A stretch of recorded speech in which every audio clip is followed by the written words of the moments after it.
ఓం నమ శివాయ. మనము శ్రీ వాల్మీకి రామాయణను పారాయణం చేస్తున్నాము. బాలకాండంలో ఉన్నాము.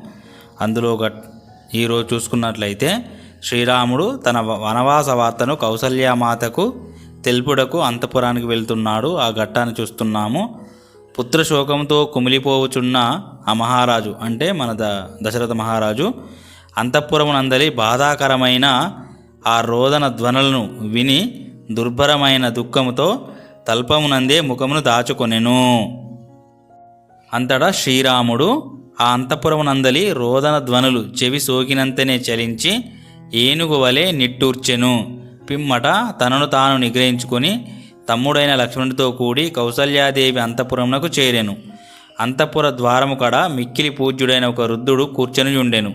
శ్రీరాముడు అతనిని ఇంకను అచట కూర్చొని ఉన్న ఇతరులను చూచెను. అప్పుడు అచట ఉన్న వారందరూ శ్రీరాముని చూచిన వెంటనే లేచి నిలబడి మహానుభావుడైన శ్రీరాముడు వర్ధిల్లుగాక అనుచు జయజయధ్వనులు చేయసాగిరి. అంతటా శ్రీరాముడు మొదటి కక్షను దాటి రెండవ కక్ష యందున్న వేద పండితులైన వృద్ధ బ్రాహ్మణులను దర్శించెను. వారందరూ రాజుచే బాగా సత్కరింపబడిన వారు. పిమ్మట అతడు ఆ విప్రులకు నమస్కరించి ముందునకు సాగి మూడవ కక్షయందు ద్వారరక్షణ తత్పరులయ్యున్న యువతులను వృద్ధ స్త్రీలను గాంచెను.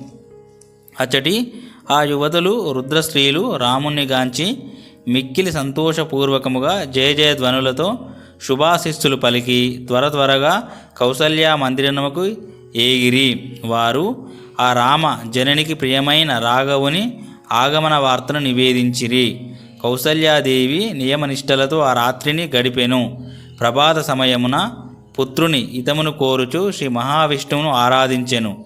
పట్టు వస్త్రములను ధరించి ఉన్న ఆ కౌసల్య ప్రసన్న చిత్తముతో నిరంతరము వ్రతపరాయణై ఉండెను. అప్పుడు ఆమె మంగళ కార్యములను నిర్వర్తింపజేసి మంత్రపూర్వకముగా బ్రాహ్మణులచే హోమ విధులను జరిపించుచుండెను. ఆ సమయమున శ్రీరాముడు తల్లి యొక్క మంగళకరమైన అంతఃపురమున ప్రవేశించెను.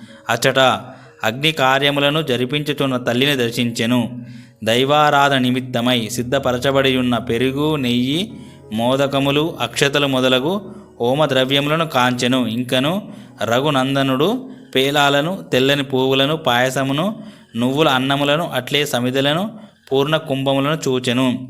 వ్రత నియమములను పాటించుచుండుచే కౌసల్యాదేవి కృషించి ఉండెను. ఆమె తెల్లని పట్టు వస్త్రములను దాల్చి దేవత వలె శోభిల్లుచు తమ ఆరాధ్య దైవమైన విష్ణువును జలాభిషేకములతో తృప్తిపరచుచు సేవించుచుండెను. అట్టి కౌసల్యామాతను రాఘవుడు దర్శించెను. అంతటా కౌసల్య తనకు ఆనందదాయకుడైన శ్రీరాముడు చాలా కాలమునకు తన కడకు రాగా సంతోషముతో పొంగిపోయెను. పిదప ఆమె ఒక ఆడుగుర్రము తన కిషోరమును పిల్లను చేరినట్లు ప్రేమతో తన కుమారుని సమీపించెను.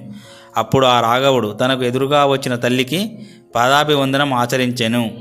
ఆమె కుమారుని అక్కున చేర్చుకొని మక్కువతో మూర్ధమును ఆగ్రానించెను. పిమ్మట కౌసల్యాదేవి అసహాయశూరుడైన తన కుమారుడగు శ్రీరామచంద్రునిపై గల పుత్ర వాత్సల్యంతో ఆయనకు ప్రియమును హితమును కూర్చుచు ఇట్లు నుడివెను. ఓ కుమార, వృద్ధులను, ధర్మమూర్తులను, మహాత్ములను అయిన రాజర్షుల వలె దీర్ఘాయువును, ఘనకీర్తిని, ఇక్ష్వాకు వంశోచితమైన ఉదాత్త ధర్మమును పొందుదుగాక.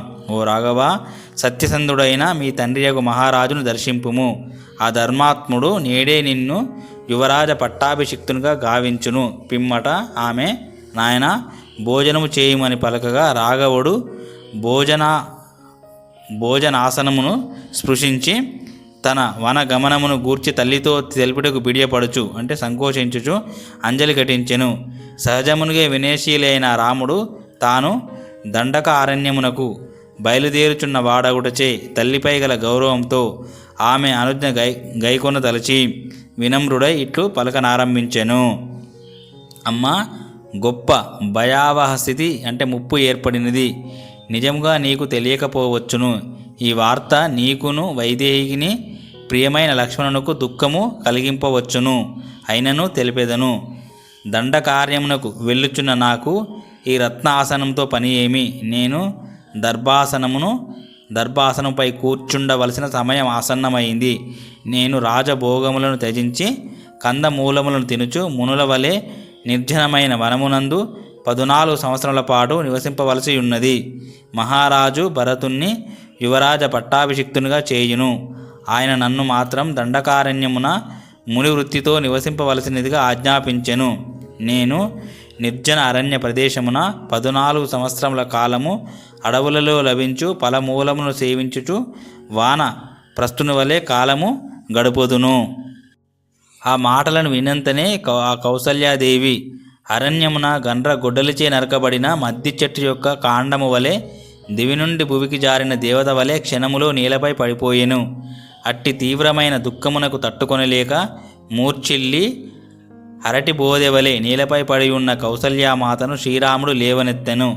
బరువును మోయలేక చతికిలబడి శ్రమ నివారణకై అటునిటు పొర్లి లేచిన ఆడు గుర్రము వలె ధూళి సరితేయి దీనయ్యున్న తల్లి యొక్క శరీరమును శ్రీరాముడు చేతితో నిమిరెను.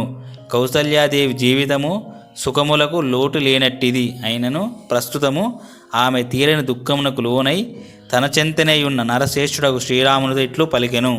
ఆ మాటలు చేరువలోనున్న లక్ష్మణునకు వినబడుచుండెను. నాయనా రామ, నీవు నాకు జన్మింపకున్నచో ఇప్పుడు ఈ పుత్రుని ఎడబాటు దుఃఖమునకు గురి అయ్యేది దానిని కాదు. అప్పుడు నాకు సంతానము లేదనే దుఃఖం మాత్రమే మిగిలి ఉండేది. దానికంటే ఈ పుత్రుని ఎడబాటు దుఃఖము మిక్కిలి దుర్భరమైనది. గుడ్రాలికి తనకు సంతానము కలగకపోయేనే అనే మనస్తాపమొక్కటే తప్ప మరి ఒక దుఃఖము ఉండదు.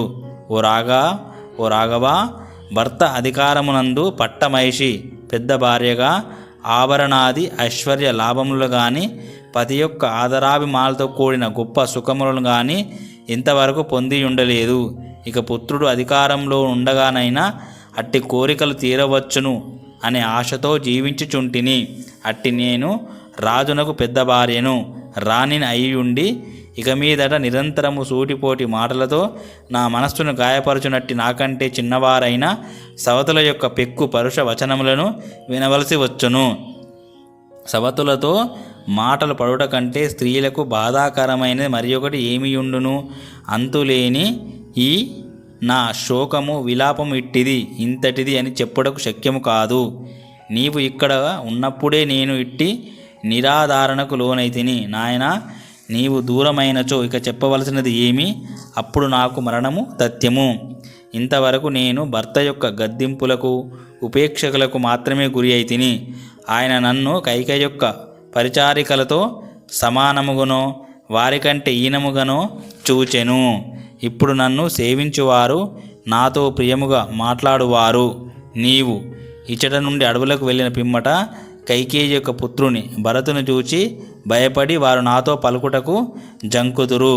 కుమారా, కోప స్వభావం గల కైకేయి ఎల్లప్పుడూ దురుసుగా మాట్లాడుచుండును. అట్టి ఆమె ముఖము నిస్సాయస్థితిలోనున్న నేను ఎట్లు చూడగలను? ఓ రాఘవా, నీవు యువరాజు అయినచో నా కష్టములు అన్నీ కడతేరునని ఆశించి నీవు జన్మించినప్పటి అంటే నీ ఉపనయం జరిగినప్పటి నుండి ఈ 17 సంవత్సరములు నిరీక్షించుచు వచ్చి తిని. ఓ రఘునందన, ఇంతవరకు సవతుల సూటిపోటి మాటల వలన కలిగిన దుఃఖ కారణముగా నేను మానసికముగా కుంగి కృషించియుంటిని. ఇక చిరకాలము వారి తిరస్కారము వలన కలుగు తీవ్ర దుఃఖమును నేనెంత మాత్రము భరింపజాలను. నిండు చంద్రుని వలె ఆహ్లాదకరమైన నీ ముఖ శోభలను చూడకుండా దీనురాలనై నేను దుఃఖమయమైన జీవితమును ఎట్లు గడపగలను?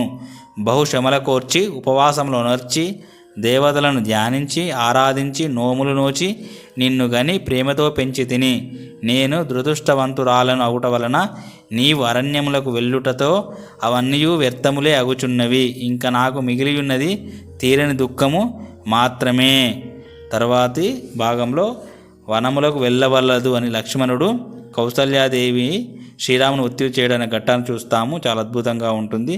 ఓం శాంతి శాంతి శాంతి. హరి ఓం దత్సత్. సర్వం శ్రీరామకృష్ణార్పణమస్తు.